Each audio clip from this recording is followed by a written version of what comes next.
అదొక ఊరు. ఆ ఊరిలో ఒక మంచి పెద్ద హోటల్ ఉంది. ఆ హోటల్లో ఇలాగ మధ్యాహ్నము ఒక యవనస్తురాలు అడుగుపెట్టింది.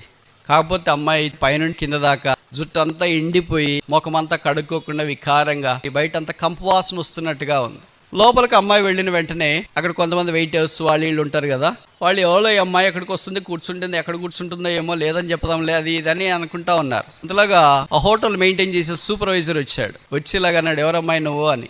మీరు తినేది మా హోటల్లో లేదు, దయచేసి మీరు వెళ్ళండి అని.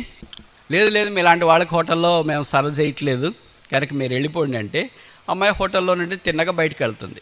అందులో ఒక సూపర్వైజర్ వచ్చి బయట ఉన్న వ్యక్తిని గురించి ఇలాగ అన్నాడు, ఇలాంటి వాళ్ళందరూ నువ్వు హోటల్లోకి పంపిస్తావేంటి, సెక్యూరిటీ ఎలాంటి వాళ్ళని పంపించాలో తెలియట్లేదేంటి, ఇంకోసారి అలాగ పంపించొద్దని ఆయన మీద కేకలేసాడు. ఆయన చాలా బాధపడ్డాడు. తర్వాత హోటల్లో పనిచేస్తున్న ఒక సర్వర్ ఉంటారు కదా, అమ్మాయి దగ్గరికి వెళ్ళాడు. నేను మీకు సహాయం చేయొచ్చు అని అడిగాడు. అమ్మాయి ఏం మాట్లాడలేదు. అప్పుడు చెప్పాడు, నేను మీకు కొన్ని డబ్బులు ఇస్తాను, మీరు బయట హోటల్లోకి వెళ్ళి మీకు కావాల్సింది తినేసి వెళ్ళండి, ఈ హోటల్లో మీ ఇలాంటి వాళ్ళ కొరకు సర్వ్ చేయట్లేదు కదా అని. అప్పుడు అమ్మాయి అనేది, నాకు డబ్బులు ఏం అవసరం లేదు అనేది. మరేంటి మీరు ఇక్కడి నుండి మీ స్థలానికి వెళ్ళడానికి డబ్బులు ఇమ్మంటారు, దేనికి అవసరం లేదా, మీ ఫోన్ ఇవ్వండి నాకు ఒక 5 నిమిషాలు అనింది. ఫోన్ ఇచ్చినాడు. ఒక 5 నిమిషాలు కొద్దిగా దూరం పోయి మాట్లాడేసి వచ్చి ఆయనకు ఫోన్ ఇచ్చింది. ఆయన ఫోన్ ఇలాగ పెట్టుకుంటున్నాడు, ఉన్నట్టు నాకు పెద్ద BMW కార్ వచ్చింది. ఈ అమ్మాయికి తలుపు తీసినాడు ఒక ఆయన, లోపల పోయి కూర్చునింది.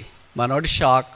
తిరిగి ఒక అర్ధగంట తర్వాత అదే అమ్మాయి అదే డ్రెస్సులో ఇంకొక ఆయన మంచి టై పైనుండి కింద దాకా సూటు బూట్ వేసుకుని చాలా గంభీరంగా నడిచే వ్యక్తితో పాటు కలిసి వచ్చింది. ఆయన ఈ అమ్మాయి చేయబట్టుకొని ఉన్నాడు. వచ్చి ఇక్కడ హోటల్ సూపర్వైజర్ ఎవరు నిలబడినాడు. సార్ చెప్పండి సార్ అన్న. ఈ అమ్మాయి లోపలికి వస్తే రానిలేదంటే బయటికి పంపించినారు. అవును సార్, ఈరోజే నీకు ఉద్యోగం ఆఖరి, రేపటి నుండి నువ్వు ఉద్యోగానికి రావద్దు. బెన్నీని పిలిచినాడు. బెన్నీ చేతులు కట్టుకొని వచ్చి ఇంకా నిలబడ్డాడు భయంతో, మా మేనేజర్కి ఇలాంటి శిక్ష ఉంటే నాకు ఏమైనా ఉందా అని. అప్పుడు గంభీరంగా సూట్ వేసుకుని నిలబడి ఆయన చెప్పినాడు, రేపటి నుండి ఈ హోటల్కి మేనేజర్ నువ్వే. అమ్మాయి అలాగే నిచ్చేస్తాలే చూస్తుంది. అప్పుడు ఆ సూట్ బూట్ వేసుకుని ఆయన చెప్పాడు, ఈ అమ్మాయి ఎవరో తెలుసా, ఈ హోటల్ ఓనర్ అయిన నాకు కూతురు.